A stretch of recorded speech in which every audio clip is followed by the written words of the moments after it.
La vallée où nous sommes est connue sous le nom de Bab el-Sik, c'est-à-dire les portes du Sik, nom qui lui a été donné par les Bédouins.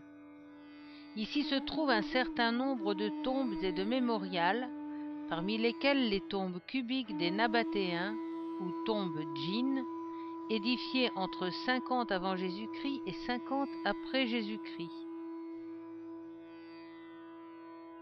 Cette voie suit le cours du Wadi Moussa, la vallée de Moïse, le lit de la rivière maintenant desséchée qui traversait Pétra. Le mot djinn vient du folklore arabe.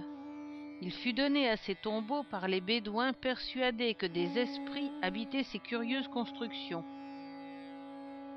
Ces tombes sont au nombre de 25 sur le site. D'autres constructions plus simples et quelques cavernes sont éparpillées et étaient destinées aux pauvres de Pétra. Elles sont plus récentes, du début du IIe siècle après Jésus-Christ.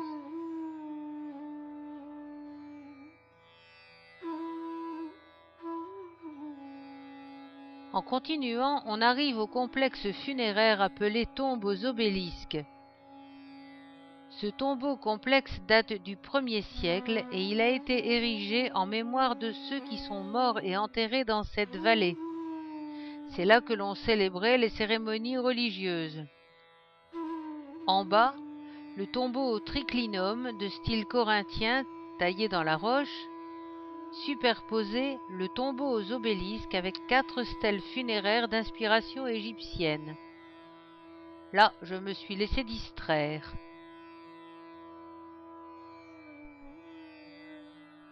Ici se termine Bab el-Sik.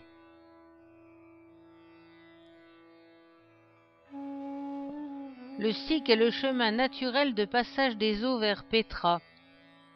Jadis, une rivière coulait aussi à travers Wadi al-Moudlim. Une digue moderne a été construite pour contourner les torrents qui jaillissent en cas de pluie, et déjà jadis, les Nabatéens au 1er siècle avant Jésus-Christ avaient construit un barrage au même endroit. Bordé de bassins de rétention, il canalisait l'eau à travers un tunnel massif long de 82 mètres taillé dans la roche vers un système de citernes, réservoirs et conduits amenant l'eau dans et hors de Pétra et jusqu'au nymphéum de la cité. Cette rotonde naturelle était creusée de nombreuses niches votives, mais l'érosion les efface lentement.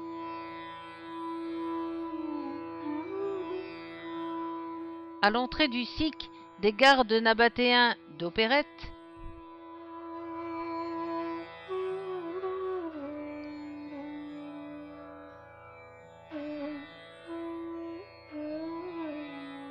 et un figuier qui pousse courageusement dans la pierre et porte même des fruits.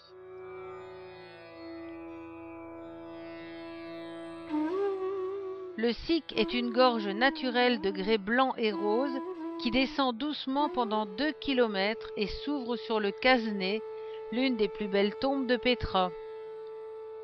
Jadis, une arche triomphale ornait l'entrée du Sik, mais elle s'est effondrée en 1895. En 1839, David Roberts, un peintre paysagiste venu d'Angleterre, vit cette arche, la peignit et la voici.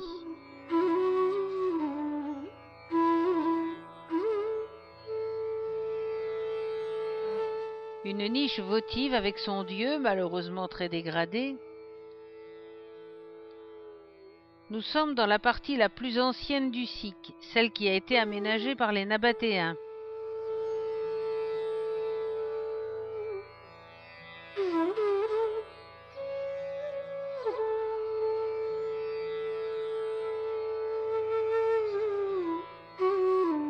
Au long de cette falaise courent les canalisations amenant l'eau du Wadi Moudlim et les eaux de ruissellement. 13 petits bassins suivaient cette route.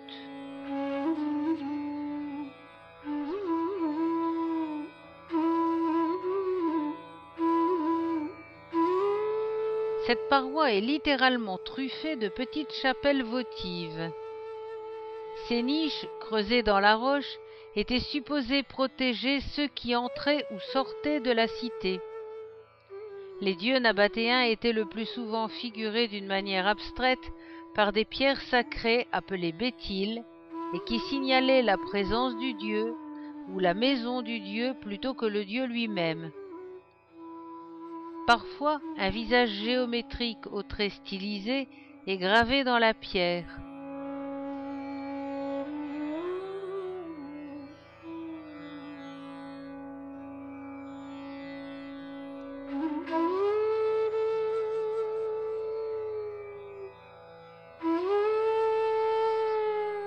Le dieu Dushara, aux yeux carrés, est le protecteur de la dynastie royale. Il est enchâssé dans son écrin minéral rouge.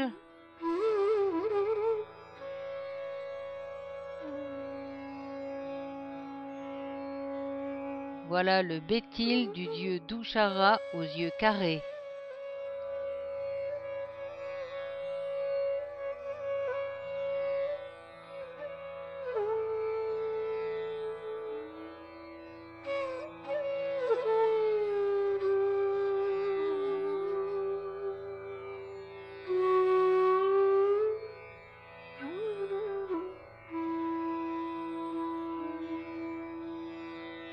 Les triglyphes et les orbes que nous retrouverons sur bien des tombes.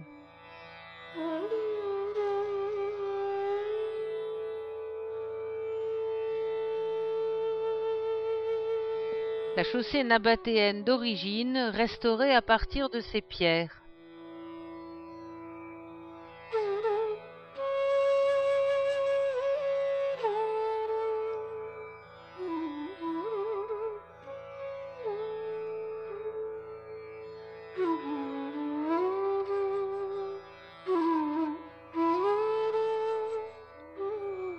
Sabinos Alexandros était maître des cérémonies religieuses en l'honneur de Dushara en Syrie.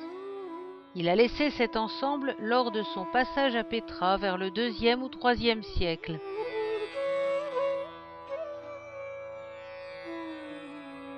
Un peu avant l'entrée dans Pétra, une caravane a été sculptée sur la paroi vers l'an 100 ou 50 avant Jésus-Christ. L'ensemble indique qu'il s'agit de commerçants transportant des marchandises et entrant dans la ville. Le premier personnage porte un vêtement de laine et une baguette.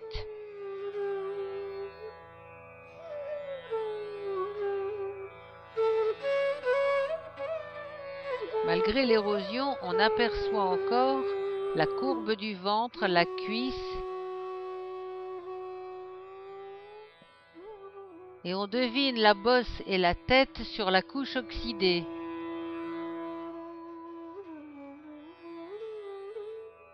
Une caravane similaire a été sculptée quelques 10 mètres plus loin, mais celle-ci sortant de la ville. Elle est malheureusement très érodée, ce qui montre l'importance des caravanes dans la vie de la ville à cette époque.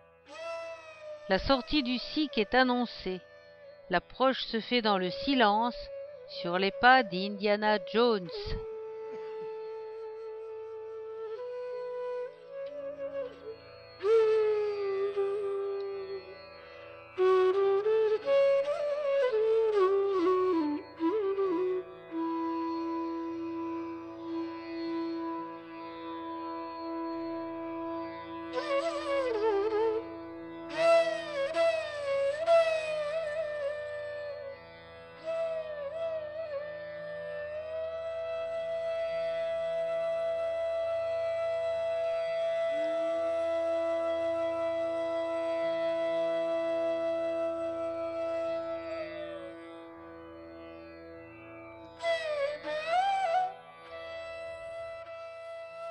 Et le voilà.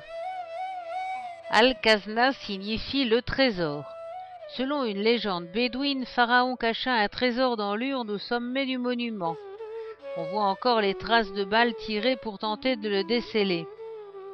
Le trésor est un mythe car ce monument, taillé en un seul bloc dans la roche par les Nabatéens entre l'an 60 avant Jésus-Christ et l'an 50 après Jésus-Christ, est une tombe. D'après les archéologues, ce serait la tombe du roi Arétas IV, mort en l'an 40. Haute de près de 40 mètres, la façade présente 6 colonnes corinthiennes surmontée d'une frise de griffons et de vases. Le registre supérieur se compose d'un tholos, la fameuse urne, entourée de 2 semi-frontons. Des Amazones tenant des haches au-dessus de leur tête dansent de chaque côté de la déesse Isis au centre.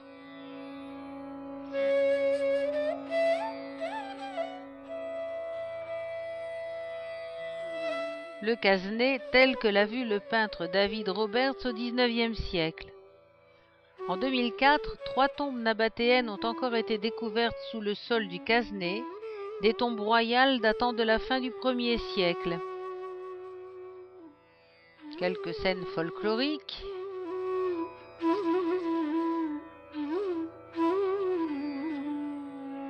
L'intérieur de la tombe est sommaire, une grande salle, 2 petites. Juste au sommet des marches, des trous circulaires creusés au sol devaient servir aux sacrifices offerts par les prêtres.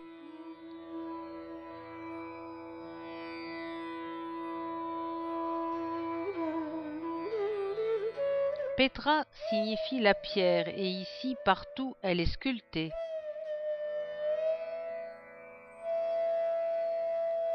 En route pour l'allée des façades. Sur cette allée, les tombes sont alignées le long de la voie comme des habitations le long d'une rue. Leur apparence et leur style sont remarquablement homogènes, façades verticales ressemblant à des greniers et de simples entrées rectangulaires. Ce style est dit assyrien, basé sur les similitudes avec les tombes mésopotamiennes des 7e et 6e siècles avant Jésus-Christ. La tombe 67 ou tombe du voleur, où selon la tradition, un voleur trouve un refuge le temps de se faire oublier. Un conteur bédouin. Et ce que l'on peut faire avec de la pierre de Petra broyée, une aiguille et un peu de colle.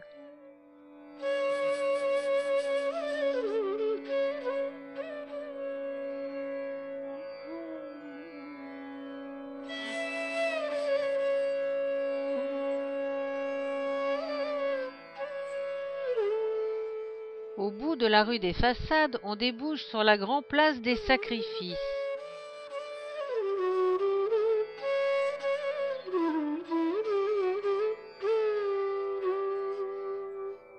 Le hall des sacrifices. Et je me suis encore laissé distraire par les chameaux se dirigeant vers l'amphithéâtre nabatéen.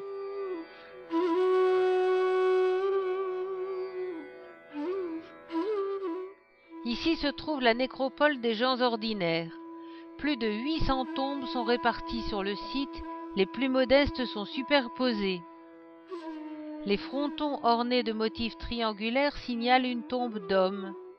Pour les femmes, la sculpture est ronde. Les tombes sont partout, se mêlant au chaos rocheux, escaladant la falaise.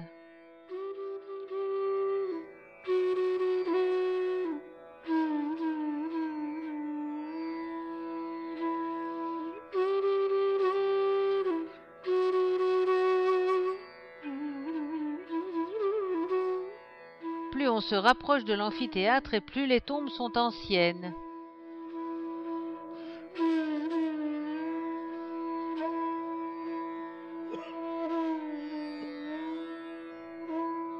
Ici, une tombe au motif féminin.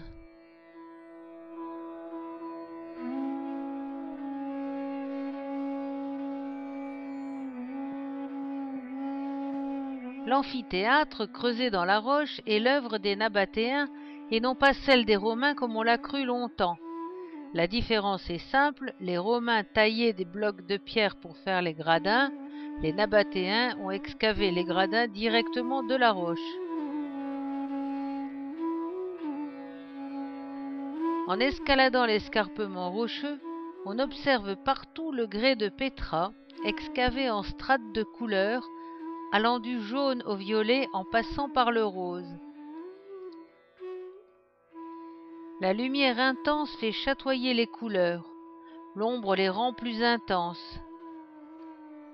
Nous sommes à l'intérieur des tombes les plus anciennes, érodées et éventrées depuis longtemps, réduites à l'état d'alvéoles multicolores truffant la falaise.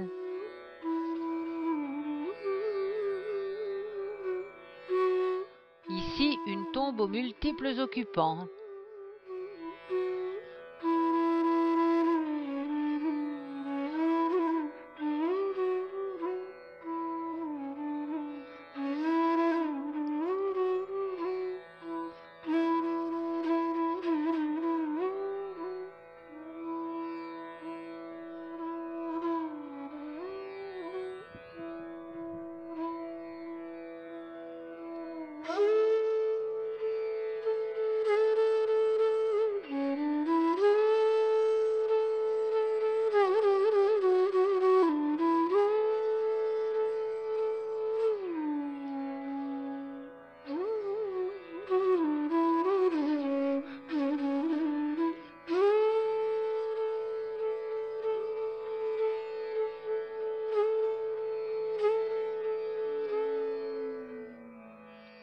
Un escalier de 200 marches monte le long de la falaise opposée. C'est l'occasion de contempler de haut le site des sacrifices et l'amphithéâtre.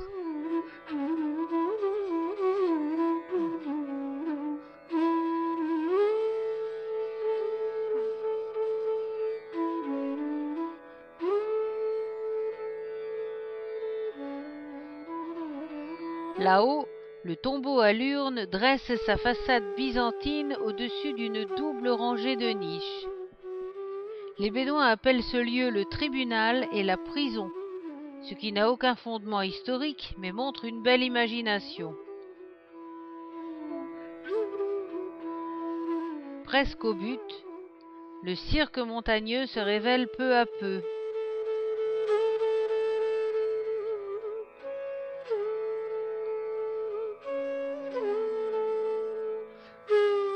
La tombe à l'urne date probablement de 70 avant Jésus-Christ. Les énormes voûtes soutiennent l'escalier, à l'origine taillé dans la roche, mais maçonné à l'époque byzantine. La terrasse rectangulaire est agrémentée à droite et à gauche par une rangée de colonnes. La façade comporte 2 colonnes à chapiteaux nabatéens. Le fronton se termine par une petite urne, d'où le nom de la tombe. La frise supérieure était ornée de 4 bustes de divinités très abîmés par l'érosion. La porte centrale est nabatéenne, les pilastres des angles sont byzantins.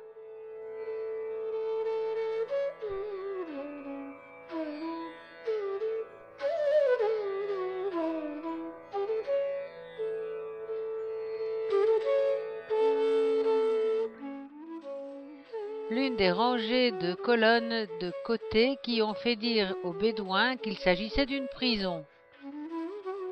La principale salle intérieure était peut-être le caveau funéraire du roi Malikos II. En l'an 447, elle fut transformée en église byzantine, d'où les niches du fond, taillées pour servir de prothèse et de diaconicon. Les traces d'oxydation au plafond sont entièrement naturelles, même le noir qui est de l'oxyde de zinc. Une inscription grecque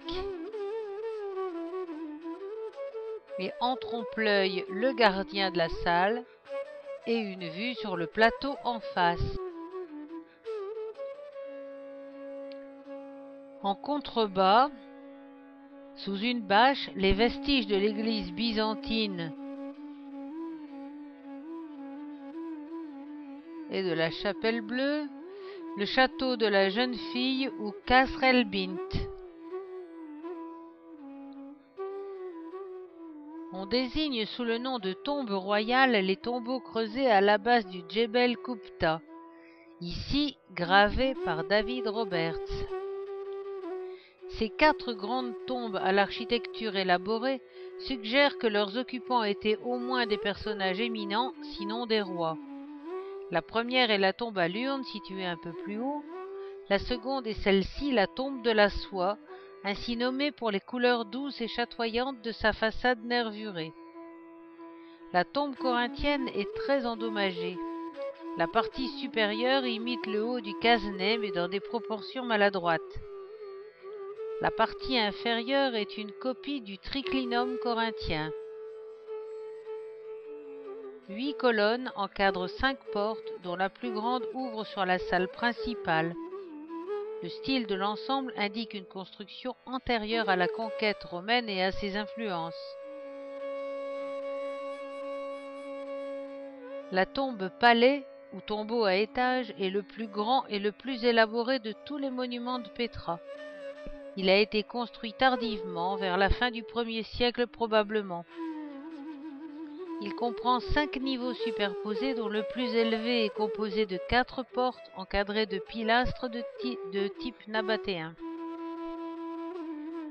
L'ensemble rappelle le mur de scène d'un théâtre romain. 4 chambres sont taillées dans le premier niveau, mais rien n'indique qu'il s'agissait d'un tombeau.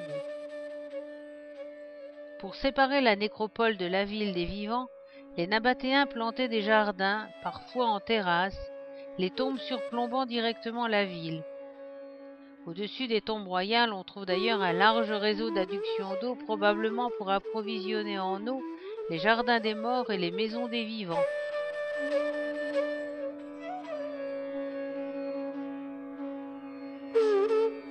Et une petite vendeuse de pierres.